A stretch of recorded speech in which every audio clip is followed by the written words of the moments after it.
In Mexico, President Lopez Obrador said there will be no impunity for the at least 38 deaths in last Monday's fire at a migrant shelter in Ciudad Juarez. China and Brazil reached a deal to trade in their own currencies, abandoning the US dollar as an intermediary.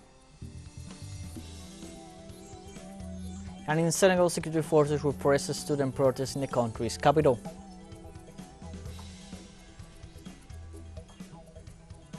Hello, welcome to From the South. I'm Luis Alberto Matos from the teleSUR studios in Havana, Cuba. We begin with the news. Mexican President Lopez Obrador announced that there will be no impunity for the at least 38 deaths in last Monday's fire at the migrant detention center in Ciudad Juarez. Citizens from Guatemala, Venezuela, El Salvador, Honduras, Ecuador, and Colombia died in the incident, although authorities have not detailed the number of nationality. The Mexican president had already informed on Tuesday that the incident was triggered when a group of migrants seeking to cross into the United States set fire to mattresses in protest against their possible deportation. Lopez Obrador confirmed on Wednesday the existence of video surveillance images showing the moment when the blaze started without the guards apparently opening what appears to be the cell where the migrants were being held.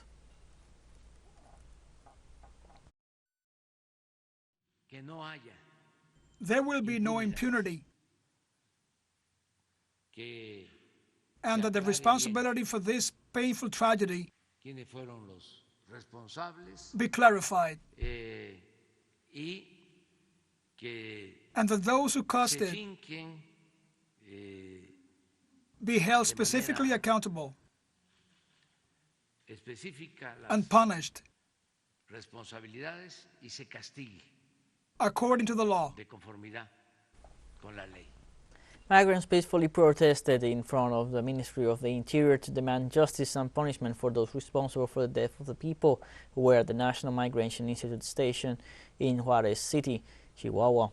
They used signs with the names of the victims and candles. Furthermore, they pointed out that this is a consequence of the immigration policy. China and Brazil have reached a deal to trade in their own currency, ditching the US dollar as an intermediary. The deal would enable China, top rival to US economic hegemony, and Brazil, the biggest economy in Latin America, to conduct their massive trade and financial transactions directly, exchanging yuan for reais and vice versa instead of going through the dollar. Brazilian Trade and Investment Promotion Agency say that the expectation is that this will reduce costs and promote greater bilateral trade and facilitate investment. China is Brazil's biggest trading partner, with a record $150.5 billion US dollars in bilateral trade last year. The deal that follows a preliminary agreement in January was announced after a high-level China-Brazil business forum in Beijing. In Colombia, on Wednesday, 9 soldiers were killed and 8 wounded during an attack with explosives carried out by the National Liberation Army to an army base at 3 a.m. local time. The attack base is located in Catatumbo, a rural area of the municipality of El Carmen, department of North Santander. The victims were 2 non-commissioned officers and 7 young soldiers enrolled in the military service. Colombian President Gustavo Petro condemned the attack through his Twitter account, saying the ELN is turning its back to the peace process and to the Colombian people. Petro announced that he has called the ELN delegation to the dialogue table along with the accompanying countries because, in his words, the peace process must be serious and responsible with the Colombian society. In this context, Colombian Defense Minister Iván Velázquez also rejected the attack and confirmed that President Gustavo Petro had summoned the ELN to the peace negotiating table to examine the attack.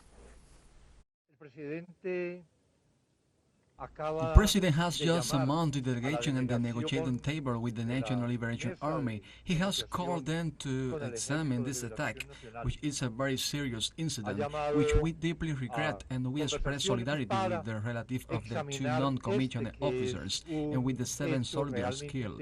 We also want to express solidarity with the army. In Cuba, the arrival of the first 139 children affected by the explosion at the Chernobyl nuclear power plant was remembered by the people in its 33rd anniversary. On March 29, 1990, in a great gesture of solidarity, the leader of the Cuban Revolution, Fidel Castro, welcomed the first children victims of that accident. in order to begin a medical assistance programs that continue from that year until 2016 and cover more than 26,000 people. The patients were held in the Terra Beach, east of the capital. They gave them comprehensive, massive, and free medical care in all areas of medical specialties. Cuba was the only country that organized this program, and its humanitarian gesture allowed us to understand the aftermath of one of the most serious accidents in the history of the nuclear industry. Let's take a short break, but first remember you can follow us on TikTok at teleSUR English, in which you'll be able to see news in different formats, news updates, and much more. For the stories coming up, stay with us.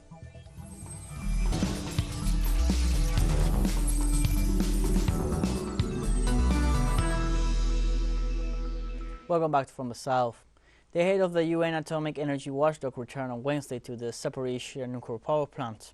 Rafael Mariano Grossi, Director General of the International Atomic Energy Agency, visited the nuclear power plant facilities and was recorded at his tour on Russian state television, where he expressed his gratitude for having facilitated the presence of UN working members at the site.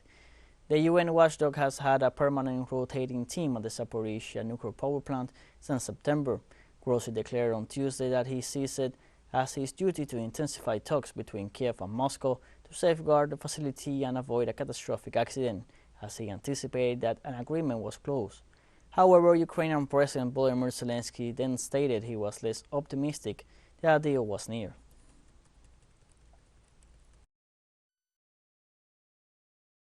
I think it's important that we can continue our dialogue. I want to thank you for having facilitated the presence of our teams here since September. A Chinese-Russian conference on agricultural cooperation was held in Moscow, where experts and entrepreneurs highlighted important tasks of bilateral trade relations and discussed increasing investments as well as imports and exports between the countries. Arthur Muravyov from TV Breaks brings us more on the topic.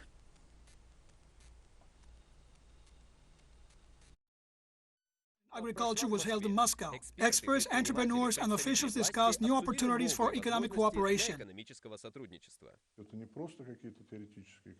This is not just some theoretical things, but exactly practical implementation, where entrepreneurs themselves can communicate directly with the region of China. The Chinese market is now a huge growth potential for Russian manufacturers. Not only that, but the Chinese are now open to investing in Russian agricultural production.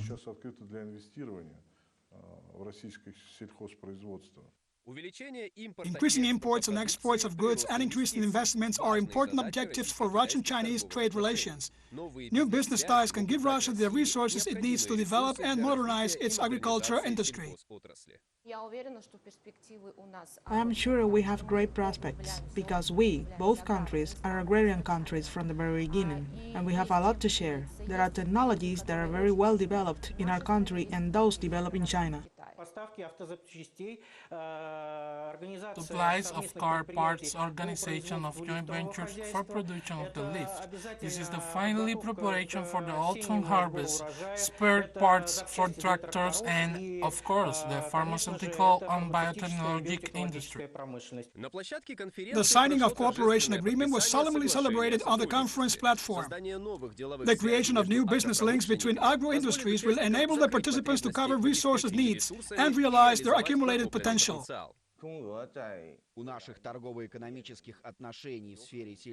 Our trade and economic relations in the agricultural sector have great prospects.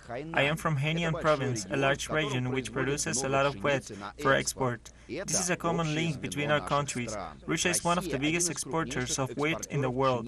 Now an agricultural infrastructure is being built in the Far East, which will allow to increase production capacity.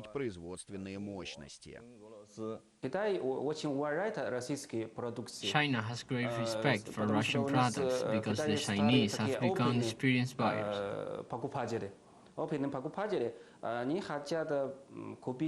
They want to buy better quality and more environmentally friendly products, like Russia. In addition to trade, the conference participants also discussed related sectors.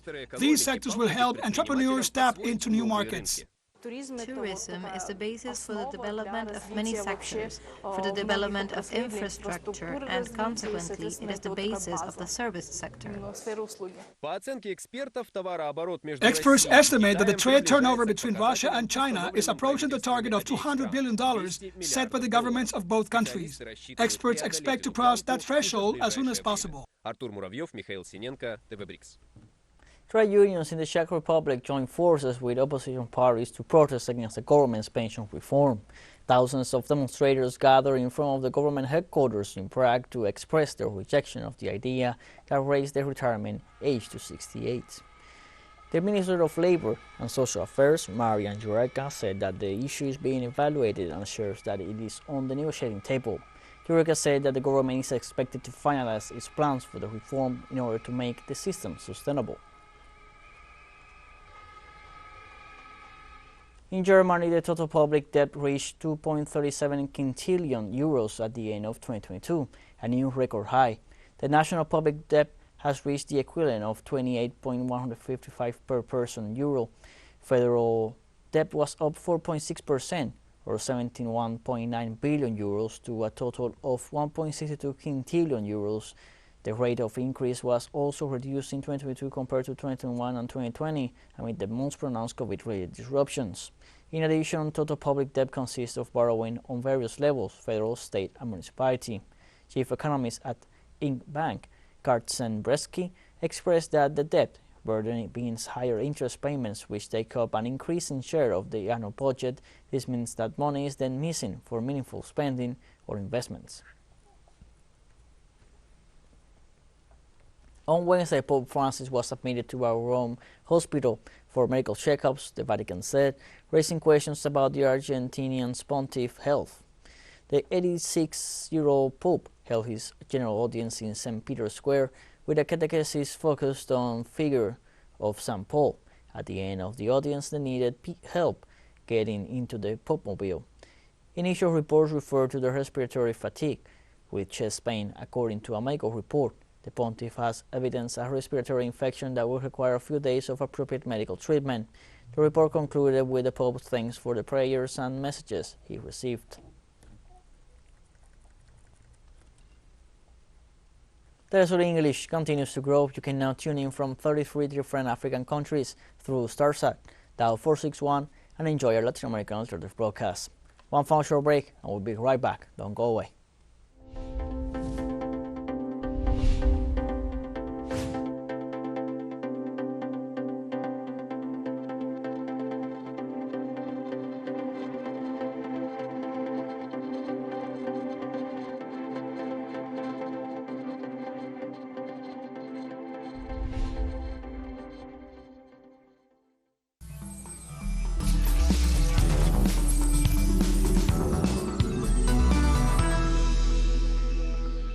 Welcome back from the South. A group of students in Senegal denounced police repression against the protests in the country's capital.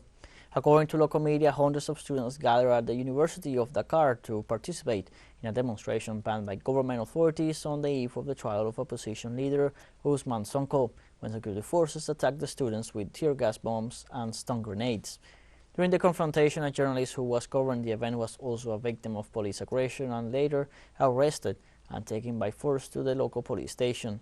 Social movements pointed out that the protests show the growing discontent of the population due to the economic decline of the nation. Angola's National Assembly approved on Wednesday the extension for another 3 months of the country's military mission in Mozambique. The decision was adopted by 187 votes in favor, none against, and no abstentions. During the 6th extraordinary plenary session of the first legislative session of the 5th legislature, the deputies were unanimous in the relevance of the Angolan component of the force in a state of alert in Mozambique. The country's contribution to the standby force includes 20 military officers, material, resources, and aircraft and financial support, equivalent to €1 million. The SADC mission in Mozambique was deployed on July 15, 2021, as a regional response to support Mozambique to combat terrorism and acts of violence. On Wednesday, Angola's President João Lourenço opened an industrial fair at the Luanda-Pengo Special Economic Zone and called for more investments to diversify the country's productive structure. The head of state praised the sector's resilience during COVID, considering that from 2018 to 2022, the national industry added over 200 new ventures, created more than 10,000 jobs, and had an increasing contribution to the gross domestic product. President Lourenço added that the government will continue to promote domestic production to reduce prices and imports, increase exportable goods in a competitive manner, and reduce dependence on oil revenues. The 5th edition of Expo Industria is held until next Saturday with the participation of over 230 companies. The European Union defended its Libyan migrants' work after UN-backed investigators accused the 27-nation bloc of aiding crimes against humanity in the North African country. European Commission spokesperson Peter Stano said at a news conference in Brussels that they were actively trying to solve the very difficult situation on the ground, as well as looking into the concerns that were raised. Investigator of a UN Commission fact-finding mission to Libya, Shaloka Bejani, reported on Monday that migrants, some of whom might have been eligible for asylum, were apprehended, detained, and disembarked in Libya solely to prevent their entry into Europe, and accused the European Union assistance to Libya's Migration Department and the Coast Guard of aiding the commission of those crimes. Libya is a major departure point for people from Northern Africa and elsewhere to cross the Mediterranean Sea in search of better lives or sanctuary in Europe. Tel Aviv has once again been the scene of protests in Israel against the reform of the country's judicial system. Israel has been plunged into protests in recent days against the initiative. This reform bill proposed by the ultra-right-wing government of Benjamin Netanyahu aims to give the national executive decisive influence in the selection of judges, as well as to limit the powers of the Supreme Court. Experts consider that this would weaken the independence of the judiciary, since the Israeli state has no written constitution.